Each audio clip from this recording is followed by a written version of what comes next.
때에 내가 여호와의 이름으로 기도하기를 여호와여 주께 구하오니 내 영혼을 건지소서 하였도다. 여호와는 은혜로우시며 의로우시며 우리 하나님은 긍휼이 많으시도다. 여호와께서는 순진한 자를 지키시나니 내가 어려울 때에 나를 구원하셨도다. 내 영혼아 내 평안함으로 돌아갈지어다. 여호와께서 너를 후대하심이로다. 주께서 내 영혼을 사망에서 내 눈을 눈물에서 내 발을 넘어짐에서 건지셨나이다. 아멘. 이 시간 할렐루야 찬양대의 찬양이 있겠습니다.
할렐루야. 우리 찬양대 우리 경례 박수 한번 하십시다. 고맙습니다. 우리 또 피아노와 찬양이 잘 어우러지는 은혜로운 찬양 너무 감사합니다. 오늘 말씀 시편 116편 말씀을 읽었는데 이 시편 저자는 누구일까요? 모릅니다 하세요. 모릅니다가 답입니다. 누군지 몰라요. 어떤 학자는 다윗일 것이다 라고 주장하지만은 정확히 기록이 안 되기 때문에 누구인지는 잘 몰라요. 그러나 분명한 것은 이 저자는 기도를 통해서 하나님의 축복을 많이 누렸고 또 구원의 기쁨 감격 가운데서 늘 평안한 삶을 하나님께 찬양한 그런 사람이었다라는 것은 확실합니다. 우리 2절 말씀을 다시 함께 같이 보고 합니다. 2절 그의 귀를 내게 기울이셨으므로 내가 평생에 기도하리로다. 아멘. 이렇게 시인은 내가 평생에 기도하리로다라고 고백을 했고 실제로 평생을 기도했던, 그래서 기도를 통해서 복을 누렸던 그런 사람입니다. 그가 기도를 통해 누린 복이 무엇인지 오늘 이 시간 한번 살펴보고 우리들도 그런 복을 누리기를 원합니다. 첫째로는 기도로 누리는 복은 위기를 극복하는 복이에요. 한번 따라합니다. 기도로 위기를 극복합시다. 그렇습니다. 살다 보면은 누구나 생각하지 못한 위기들이 올 수가 있어요. 잘 나가던 사업이 부도맞기도 하고 행복하고 단란한 가정이 적신호에 불이 켜지기도 하고 갑자기 건강상의 위협이 찾아올 수도 있어요. 여러 가지 위기의 사건이 발생될 수 있습니다. 사는 것 자체가 이런 문제가 있는 거예요. 그런데 분명한 것은 문제가 있을 때에 이 문제를 어떻게 극복해 나가느냐, 이런 위기를 극복해 나가느냐, 이것이 문제예요. 평소에는 문제 없고 환난이나 위기가 없을 때는 모두가 다 평온합니다. 다 그렇죠? 그런데 이런 위기를 닥칠 때에 위기를 어떻게 대응하냐에 따라서 그 사람의 믿음의 진가가 나타나게 되는 거예요. 아, 이분이 정말로 믿음이 좋은 사람이었구나. 겉으로 볼 때 믿음이 좋은데 껍데기였구나. 그 나타나게 되는 거예요. 3절 말씀을 같이 원합니다. 3절 사망의 줄이 나를 두르고 수월의 고통이 내게 이름으로 내가 환난과 슬픔을 만났을 때에, 여기서 언급한 사망의 줄, 수월의 고통, 수월은 지옥이라고 볼 수 있죠. 수월의 고통, 환난과 슬픔은 당시 시편 기자가 얼마나 큰 위기에 닥쳐 있는가를 짐작할 수 있는 내용이에요. 사망의 줄, 수월의 고통, 환난과 슬픔. 이때 시편 기자는 어떻게 해결했습니까? 4절 말씀 같습니다. 4절 내가 여호와의 이름으로 기도하기를 여호와여 주께 기도하오니 내 영혼을 건지소서 하였도다. 아멘. 환난이나 위기 가운데서 기도했다는 것입니다. 간절히 기도했어요. 기도할 때 하나님께서는 어떻게 하셨습니까? 5절과 6절 말씀 같이 봅니다. 5절 6절 여호와는 은혜로우시며 의로우시며 우리 하나님은 긍휼이 많으시도다. 여호와께서는 순진한 자를 지키시나니 내가 어려울 때에 나를 구원하셨도다. 아멘. 기도로 인해서 그 위기를, 환경을 극복하고 구원을 얻게 되었다라고 하나님을 찬양하고 있습니다. 우리 잘 아는 말씀, 우리 성경 보기 원합니다. 누가복음 11장 9절 10절 말씀 우리 함께 봅니다.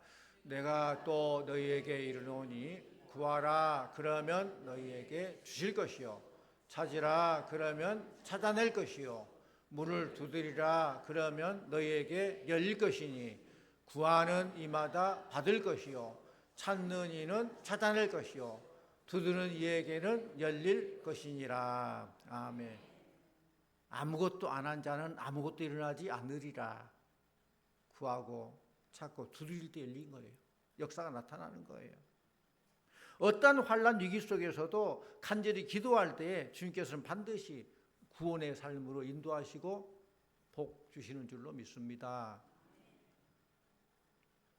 세계적으로 유명한 호텔 힐튼 호텔이 있어요. 여러분 보신 적 있을 거예요.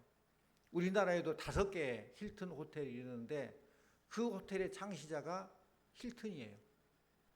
이 힐튼이라는 사람은 기도의 사람이었습니다.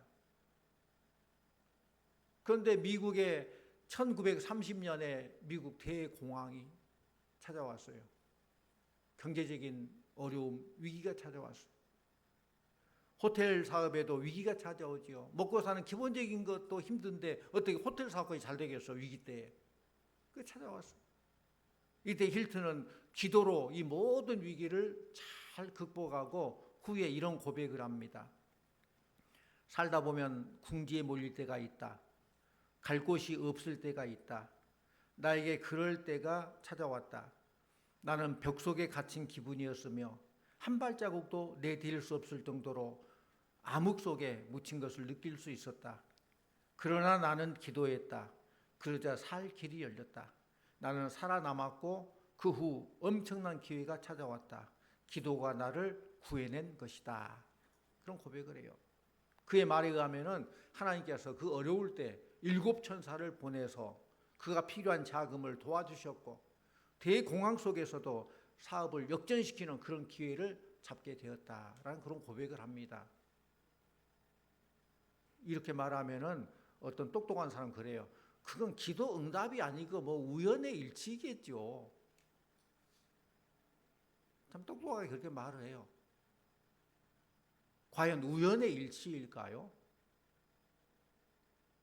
이런 질문하는 사람에게 C.S. 루이스는 이렇게 대답합니다. 기도가 우연의 일치라고요? 그럴지도 모르지요. 그런데 내가 기도를 그치면 그 우연도 그친답니다. 세상 우연이 어디 있겠어요? 사랑하는 성도님들, 열쇠로 문을 열고 자물쇠로 문을 닫게 되죠. 기도를 통해서 하나님의 능력을 받아들이고 문을 열게 되고 기도로 사탄의 침입을 막게 되는 줄로 믿습니다. 기도가 하나님의 능력을 받아들이는 열쇠고 사탄의 침입을 막는 자물쇠라는 거예요. 우리 성도님들 기도를 통해서 하나님의 능력을 받고 사탄의 침입을 막아내는 승리의 성도님들 다 되시기를 축원합니다. 어려움이 있으십니까? 고난이 있으십니까? 앞이 보이지 않는 위기가 있으십니까? 전능하신 하나님께 기도함으로 그 위기와 환난의 자리에서 풀려나는 하나님의 능력을 체험하는 성도님들 다 되시기를 바랍니다. 또 기도로 누리는 복, 주님과의 사랑의 삶이에요. 우리 한번 따라할래요? 기도로 주님과 사랑의 관계를 유지합시다.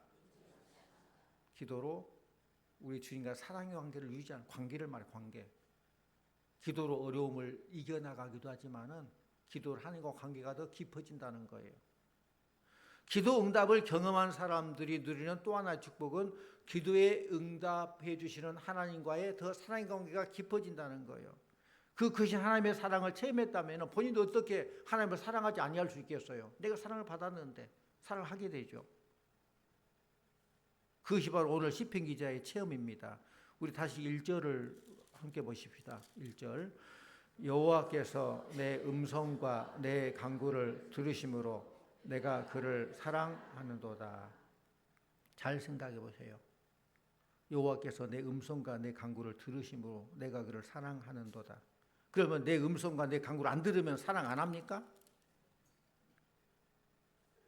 내가 원하는 대로 기도 응답 안 되면 사랑 관계가 성립되지 못합니까? 물론 우리가 원하는 대로 다 응답해 준 것도 응답이고 내 기도를 반드시 들으시는 거, 이건 들으신다고 했잖아요. 내가 원하는 걸 꼭 준다가 아니에요. 하나님 들으시는 하나님. 우리는 일반적으로 기도 응답을 3가지로 말을 합니다. 응답 받는 yes, 거절당하는 no, 지금 아니니까 좀 기다리라는 wait. 이 세 가지예요. 하나님께서 당장 필요하면 당장 그렇다, 내가 주마, 예스 할 수 있어요. 또 아니면 하나님 뜻과 정부 상반되면 아니다, 너는 안 주는 것이 복이다, 안 줄 수도 있어요. 지금 때가 아니면 좀 기다릴 필요가 있으면 좀 기다려라, 아직은 때가 아니다, 그렇게 할 수 있어요.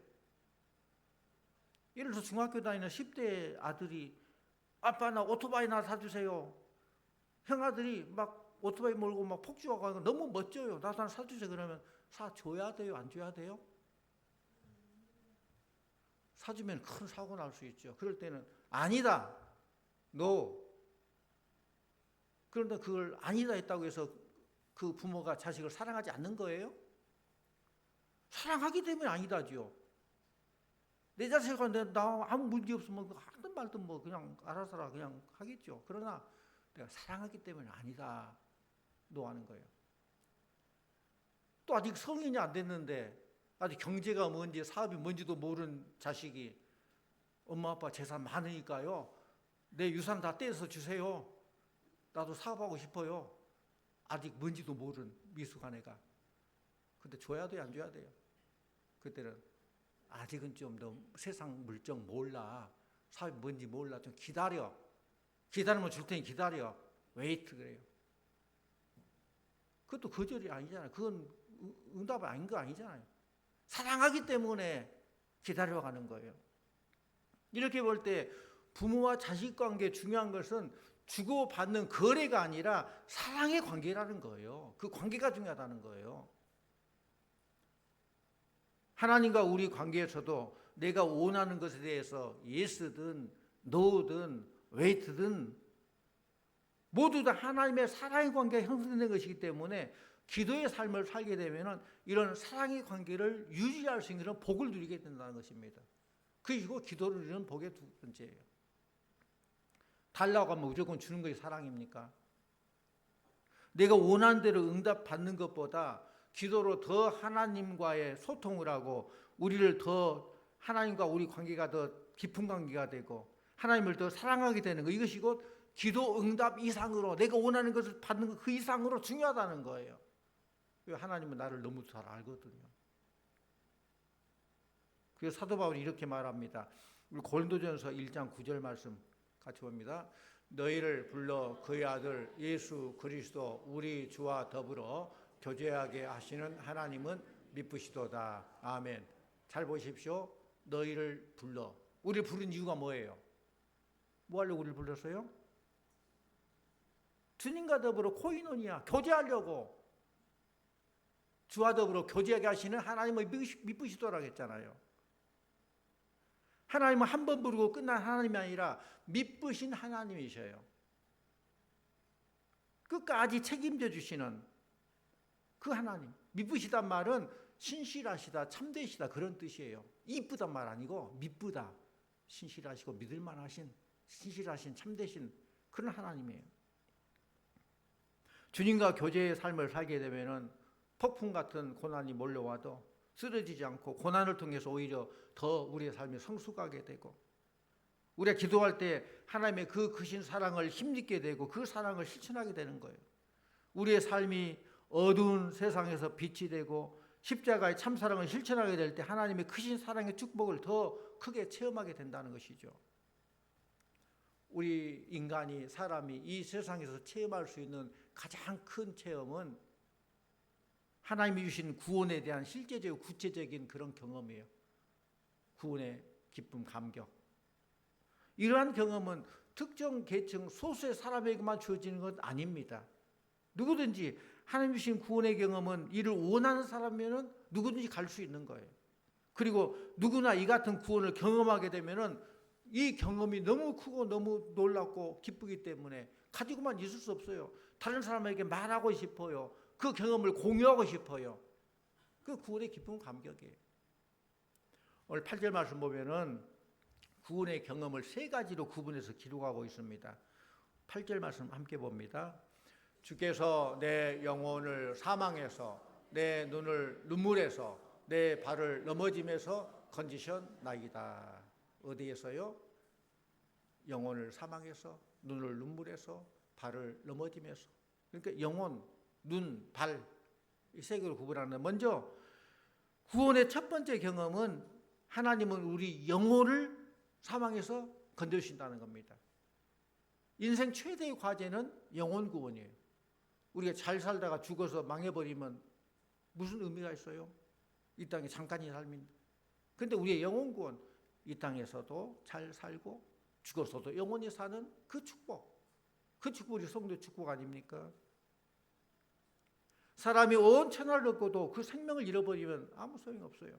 더 구체적으로 말하면 세상에서 아무리 잘나고 똑똑해서도 죽어서 구원받지 못하면 무슨 유익이 있겠어요? 어떤 사람은 그래요. 당신이 천국 봤어? 지옥 봤어? 어떻게 증명할 수 있어? 그래요.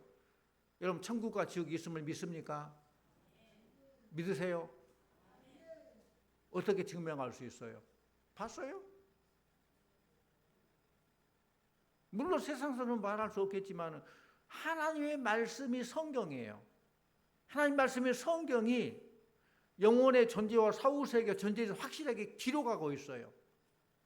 성경은 알고 믿는 게 아니라 믿고 보니까 그 놀라운 진리를 깨달아 알게 되는 거예요. 육신의 죽음은 모든 존재의 끝이 아니라 그 사람의 영혼과 육신이 분리된 것이고 지옥과 천국 가운데 어느 한편으로 들어가는 분기점이에요. 그러므로 사람은 죽기 전에 그 영혼이 구원받지 않으면 안 돼요. 죽어서 구원받는 거 아니고 죽기 전에 살아서 구원받고 예수를 구주 영접하고 내 안에 생명이 있어 그 생명은 영원히 죽지 않고 사는 거예요. 육신은 죽어도 영원히 사는 거예요. 죽은 다음에 구원받을 기회가 없어요. 구원받기를 바라는 사람 중에서 인간이 만든 어떤 사상, 종교를 통해서 구원받고 되는 사람들이 있으면 그러나 그런 의도가 아무리 선하고 잘 됐다 할지라도 그 행위는 구원과 거리가 멀어요. 오직 예수 그리스도이죠. 5절 말씀 같습니다. 5절 여호와는 은혜로우시며 의로우시며 우리 하나님은 긍휼이 많으시도다. 우리 하나님은 의로우신 하나님이세요. 의롭다는 말은 죄에 대해서 용납하지 않는다는 거예요. 그 정의예요. 의. 그러므로 죄인은 하나님께 나아갈 수 없습니다. 하나님 심판을 면할 수 없습니다. 왜? 하나님 의로우신 하나님이기 때문에. 그런데 이 말씀 보면 또 어떤 하나님이라고 해요? 은혜로우시며 또 긍휼이 많으시도다 그랬어요. 하나님은 은혜로우시며 긍휼이 많으신 자비 하나님이셔요.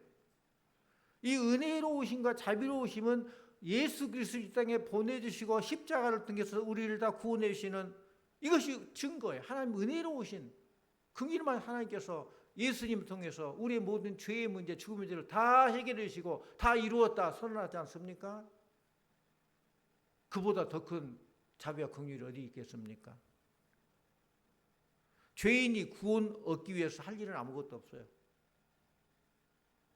뭔가 막 열심히 노력하고 어떤 선행을 하고 어떤 업적을 세우고 그럴 필요가 없다는 말씀이에요. 하나님께서 예수 그리스도를 통해서 구원시켜주시고 그 예수 그리스도의 구원을 믿기만 하면 되는 줄로 믿습니다. 믿기만 하면 되는 줄 믿습니다. 믿음으로 구원받는 거예요. 우리 말씀 몇 구절 찾아봅니다. 우리 로마서 3장 23절 24절 말씀 함께 봅니다.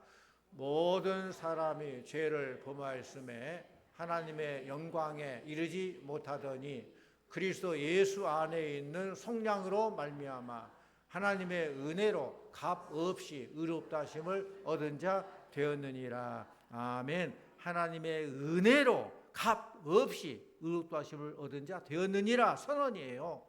하나님의 은혜로 구원받는 거예요. 또 우리가 잘 아는 요한복음 3장 16절 요한복음 36절 같이 봅니다.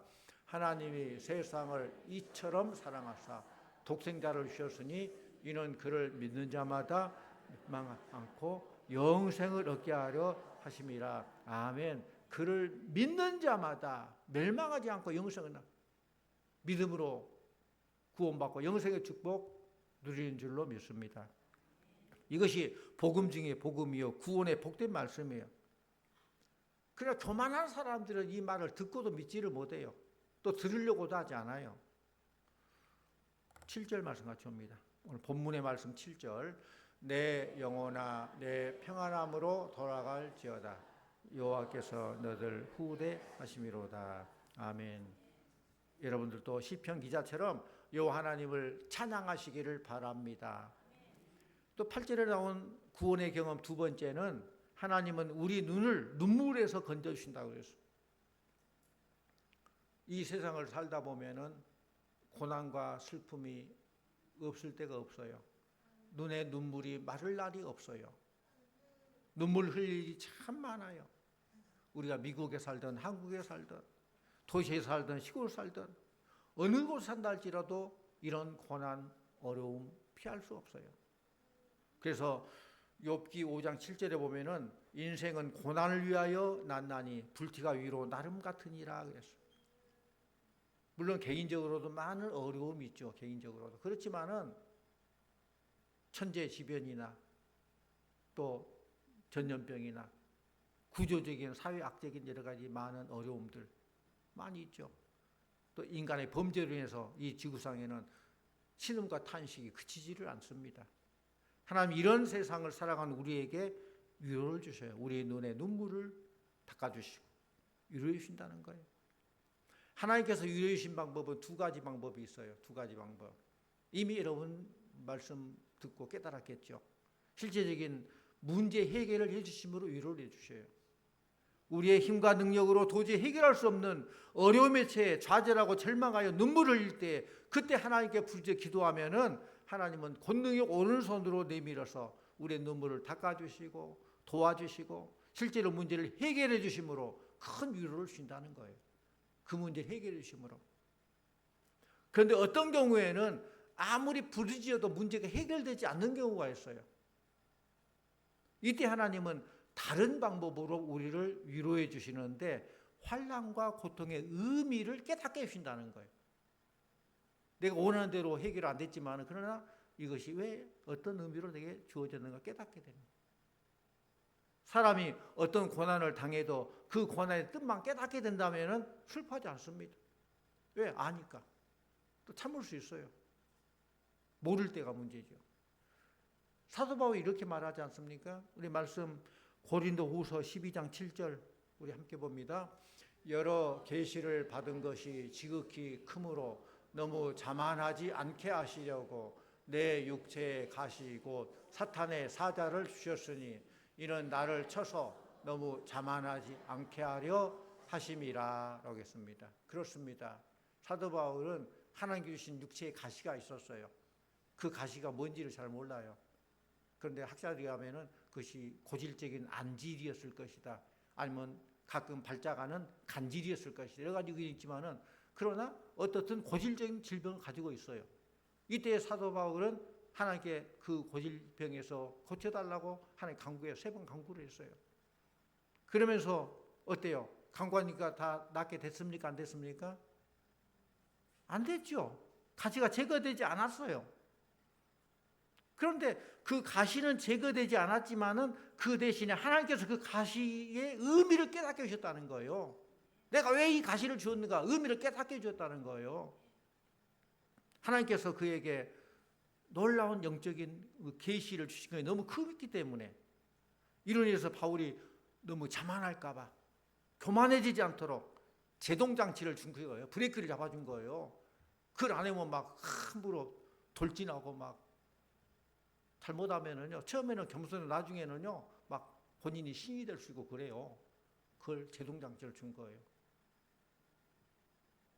또한 육체의 가시로 인해서 자기의 부족함을 느끼고 더욱 하나님의 도우심을 구하게 되고 더 깊이 주님을 의지하고 하나님의 능력이 거기에 항상 머물러 있어서 어떤 경우에도 이기며 큰 일을 할 수 있도록 하나님께 나를 이렇게 가시를 주셨구나. 그걸 깨달아 알게 됐다는 거예요. 깨닫는 것이 은혜인 줄로 믿습니다. 하나님께서는 우리의 현실적인 문제를 제거해 주심으로 위로를 해 주시기도 하고 그렇지 못할 때는 우리에게 고난의 의미를 깨닫게 해 주심으로 큰 위로를 주시는 것입니다.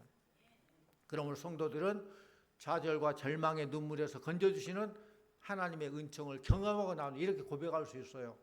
고린도후서 1장 3절 4절 말씀 함께 봅니다. 찬송하리로다 그는 우리 주 예수 그리스도의 하나님이시고 자비의 아버지시요 모든 위로의 하나님이시며 우리의 모든 환난 중에서 우리를 위로하사 우리로 하여금 하나님께 받은 위로로서 모든 환난 중에 있는 자들을 능히 위로하게 하시는 이시로다. 아멘. 환난 가운데 우리를 위로해 주시고 위로받은 우리가 또 다른 우리의 위로가 필요한 자들 위로해 줄 수 있도록 그렇게 깨달아 알게 된다는 거예요. 또 세 번째로 8절에 나온 구원의 경험 세 번째는 하나님은 우리의 발을 넘어지면서 건져주신다는 거예요. 우리의 인생길을 걸어가는데 우리 인생길에는 핍박, 위협, 유혹 걸고 넘어진 것들이 많아요. 넘어지게 한 것들이. 예수님의 제자도 그랬잖아요. 예수 십자가 못 박힐 때 예수 제자들 그 위협을 받고 다 도망가 버렸어요. 심지어 수지자 베드로도 예수님을 3번이나 부인했어요. 우리가 예수를 구주로 믿어 죄사함 받고 영생을 얻어 할지라도 여전히 우리가 완벽한 삶, 완전한 삶을 살 수가 없습니다. 그래서 하나님께서는 우리에게 성도다운 삶을 살도록 말씀의 기준을, 그게 바로 성경이에요. 성경 표준, 이대로 살아라. 성경 우리가 도달해야 될 거룩한 삶의 표준입니다. 우리는 이 표준이 이루도록 노력하지만은 노력한다고 다 된가? 자주 실패의 쓴잔을 마시기도 해요. 그러나 하나님께서는 우리의 연약하고 부족함을 너무나도 잘 아시기 때문에 그럼에도 우리를 결코 버리지 아니하신 줄로 믿습니다. 예수님께서는 그를 버리고 도망했던 제자들, 그의 면전에서 그를 부인했던 베드로에게 말씀하셔요. 3년 반 전에 예수님께서 그들을 만나서 나를 따르라 했던 바로 그 음성 그대로 다시 나를 따르라 말씀하심으로 그들을 다시 한번 새롭게 출발하라, 새로운 출발점에 세워놓은 거예요. 우리 다시 한번 8절 말씀을 읽고 마무리합시다. 8절 같이 봅니다. 주께서 내 영혼을 사망해서 내 눈을 눈물에서 내 발을 넘어짐에서 건지셨나이다. 아멘. 혹시 지금 삶의 무게로 고통을 당하신 분 계십니까? 해결되지 않은 문제로 눈물이 마르지 않는 분들 계십니까? 반복된 실패로 넘어질까 두려워 떠는 자들이 있습니까? 오늘 시편 기자가 말한 것처럼 여호와는 나의 평안이시며 나의 구원이십니다. 이 시편 기자의 고백이 우리 성도들의 고백이 되기를 원합니다. 우리는 더 이상 두려움 속에 머물 필요가 없습니다. 주님이 오늘도 나와 임마누엘 함께 하십니다. 그 주님이 함께 할 때 우리 영혼은 참된 안식을 얻을 수 있어요. 주님 안에서만 주시는 샬롬이 있어요. 주님 밖에서는 샬롬이 없어요. 사랑하는 성도님들, 우리 성도님들은 기도로 누리는 축복을 다 누리시고 구원의 기쁨, 감격을 누리며 살아가는 우리 성도님들 다 되시기를 간절히 축원합니다. 기도하겠습니다. 아버지 하나님, 죄와 허물로 죽어마땅 우리들인데 은혜와 긍휼이 풍성하신 하나님께서 예수 그리스도를 통해서 우리를 구원시켜 주시고 믿음으로 영생의 축복 허락해 주시니 참 감사드립니다. 주님, 또 우리에게 기도할 수 있는 특권 주심을 감사드립니다. 오늘 말씀처럼 기도로 누리는 축복을 마음껏 누리게 하여 주시옵소서. 그리고 구원의 기쁨 감격을 잊지 아니하며 구원받은 자답게 이 땅의 삶을 살며 그 기쁨 감격을 또 모르는 자들에게 전하게 해주시고 천국을 확장시키는 데 쓰임받는 우리 성도들 다 되게 하여 주시옵소서. 예수님의 이름으로 기도하옵나이다. 아멘.